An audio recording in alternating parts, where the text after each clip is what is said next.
ang Kapaskuhan. Anong dapat gawin para mapagandaan? Tanggalin sa isip ang inyong mga problema. Halikan at mga ruling pagbigay ligaya upang maramdaman ang ating Kapaskuhan. Ipakita natin ang tunay na pagmamahal at bawal ang sal. Dapat tayo happy kahit merong problema, smile ka lang palagi. Relax mo na lang ang buhay mo ngayong Pasko, o puntahan mo na lang kaya ang mga ninong mo. Malay mo dumating sa bahay nyo si Santa, bibigyan ka na regalo nang ikaw ay sumaya. Di ko malilimutan ang araw na maligaya, at doon sa araw na iyong kasama ang pamilya. Masaya nakangiti, kumakain at sabay, sa Kapasko matuturing walang kapantay. Ang mga ilaw na nagbibigay liwanag sa dilim, tuwing Kapaskuhan ito'y nagniningning. Mga parol na nakasabit na naglalakihan, animoy paligsahan kung sila'y magpagandahan. Ganyan talaga ang simin ng Kapaskuhan, mas maganda ito pag pinagandaan.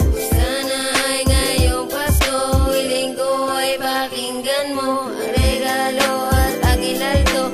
Bukal sana sa puso nyo. Ngayon ay Pasko na, magsaya ang bawat isa, dahil sa kaarawan ng Diyos Ama.